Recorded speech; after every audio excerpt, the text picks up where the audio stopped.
Most kids resent a dad who's constantly pushing them. Let's go. But not Rick Hoyt. We can do this. For years, Rick has been pushed, pulled, and carried by his dad, and he loves it. Here they come! That's because Rick, a wheelchair quadriplegic since birth, and his father, Dick, together have competed in over 65 marathons. So when you see Dick Hoyt pushing his son around, you're witnessing extraordinary devotion. Pass it on from the Foundation for a Better Life at values.com. Atlanta's #1 radio stations, Swanky 93.3 and The Heat 94.6 radio stations, has you covered. From our studios to our newsroom at K.L.P Entertainment. Listen on all major audio platforms like Spotify, iHeartRadio, Audacity, Apple Podcast, Stitcher Podcast, Google Podcast, YouTube, and more.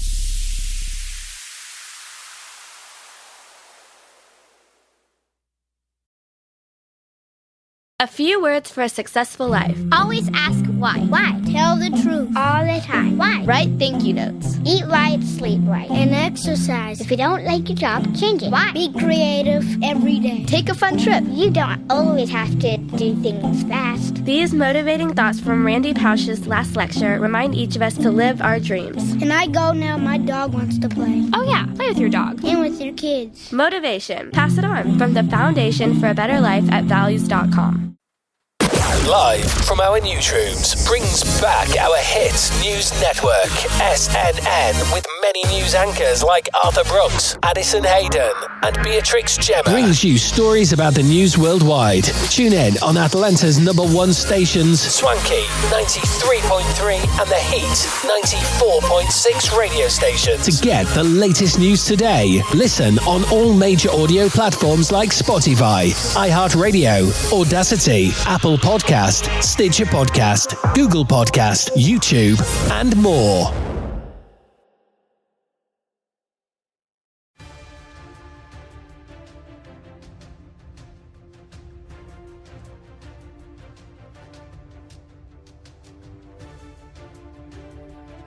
Hello everyone and welcome back to our channel of K.L.P Entertainment.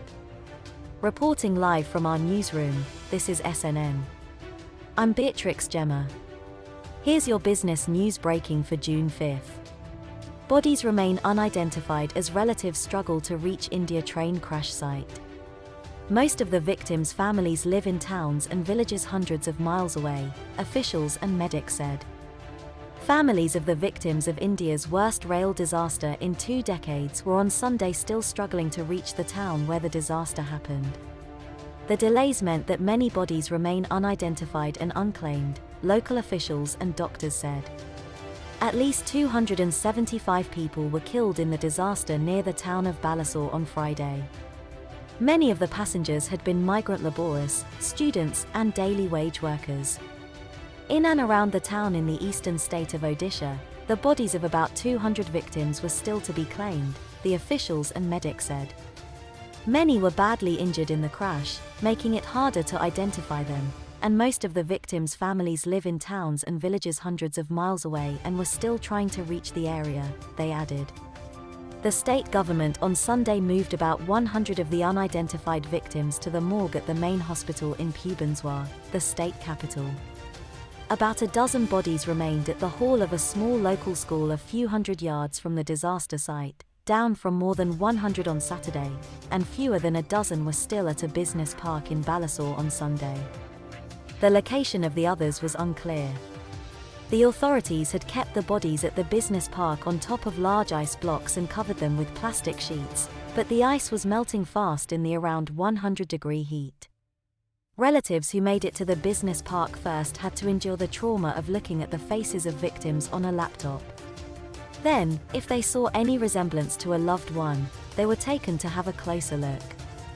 Dr.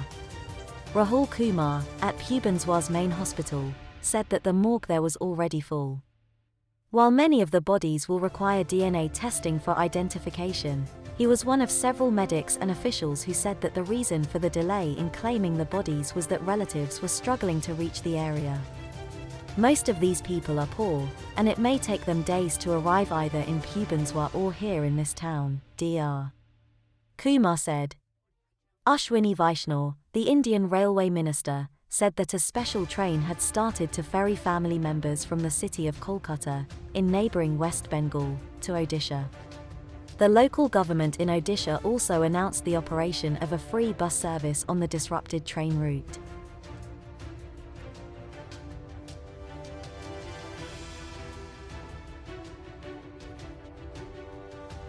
But we do start with the breaking news regarding the future of Celtic's manager Ange Postecoglou and the potential of him becoming the new manager at Tottenham. Let's head live to Celtic Park and join our reporter Gordon Duncan. Gordon, what can you tell us?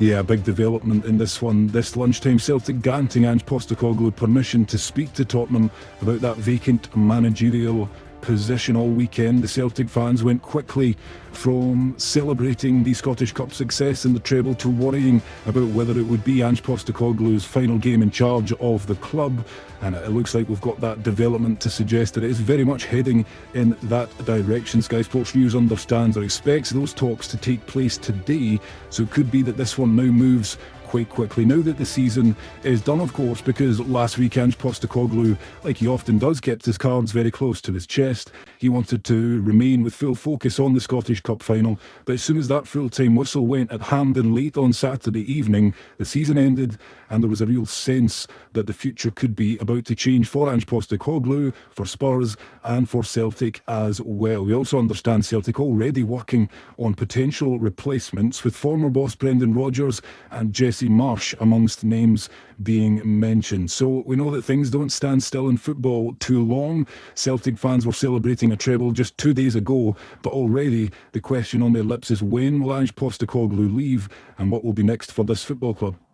It was really interesting going to hear him speaking after they beat Inverness Caledonian Thistle at the weekend, and he said, I was a joke when I came here. I was seen as a joke by people outside of maybe Celtic in the wider game. How much has he transformed both the perception of him as a manager, but also Celtic's fortunes since then?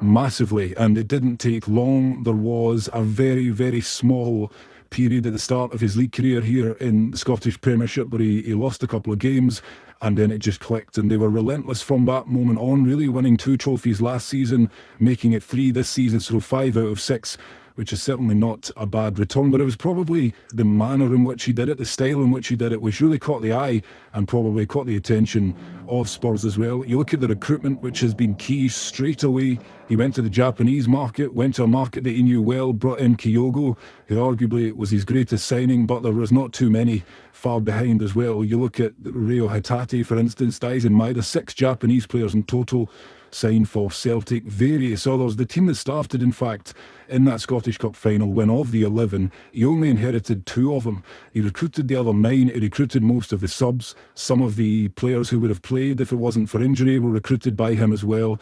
So really it was a very, very quick transformation, and it's interesting to see you reference the fact that he was written off. Ange, who some people said when he arrived here in Glasgow, they soon found out very quickly the answer to Ange who, and you just wonder if it's going to be a similar scenario in London as well, because you can already see Spurs fans and observers of English football maybe hoping for a more household name, maybe hoping for one who had more experience of English Premier League level, but it did not take him long to crack it up here in Scotland, and it's going to be fascinating to see, first and foremost, if and when he gets the job, and if that similar level of success will follow.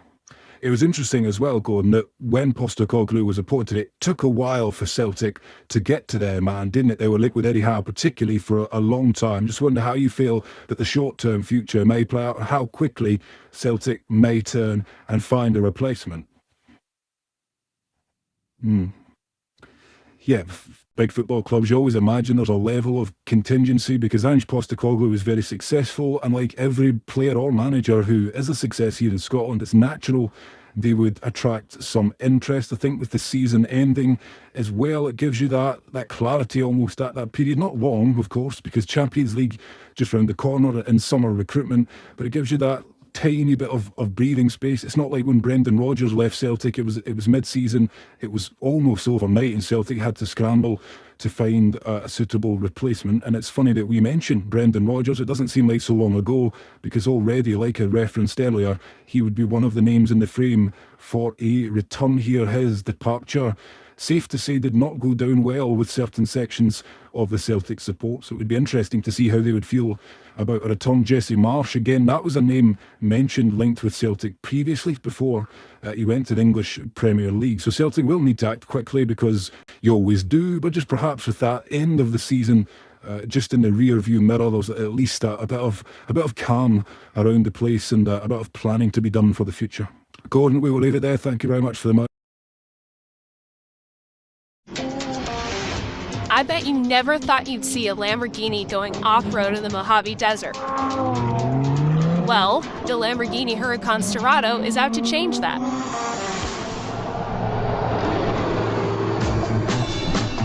Here we are out in Joshua Tree, California. It's about an hour east of Palm Springs, so we're way out in the middle of nowhere with a Lamborghini, if you can imagine it, the Lamborghini Huracan Sterrato.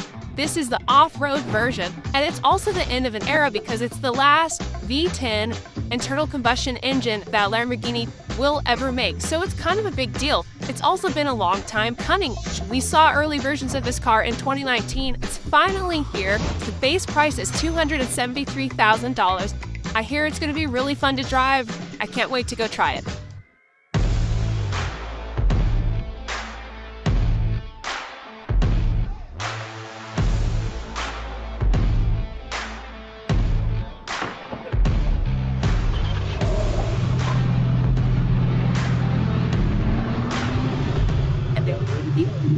No, never.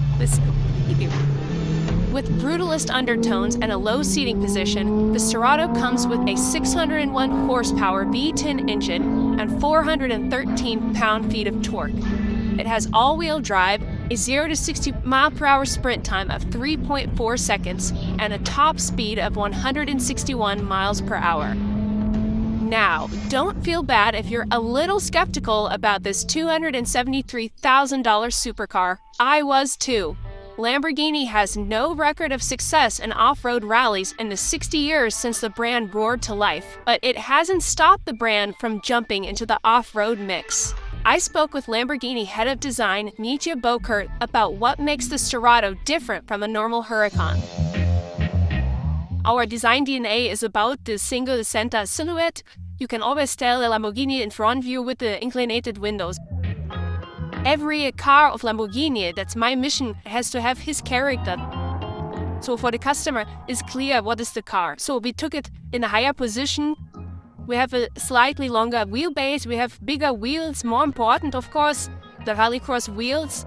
We added the cladding. We kept it quite rough because we wanted to give this tough and rugged feeling. It's the everyday super sports car. You don't need to care. You just drive. It's a car that is your partner for any adventure. It's unbelievable what the car can do. Yeah, unbelievable.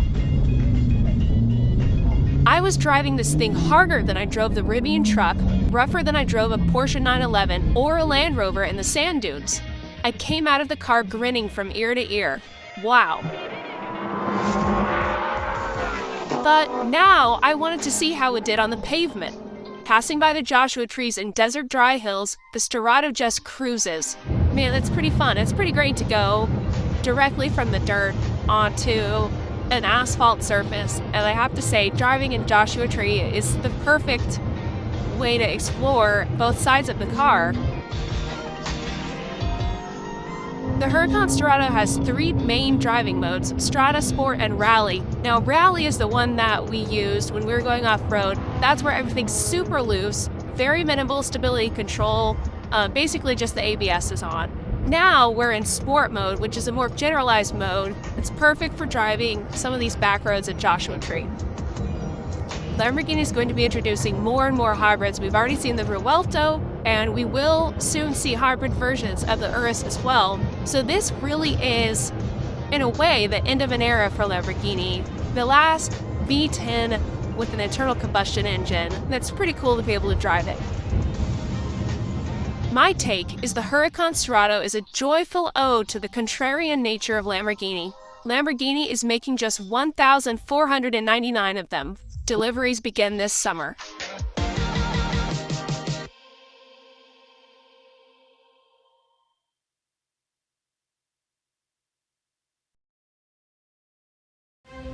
Audio Jungle.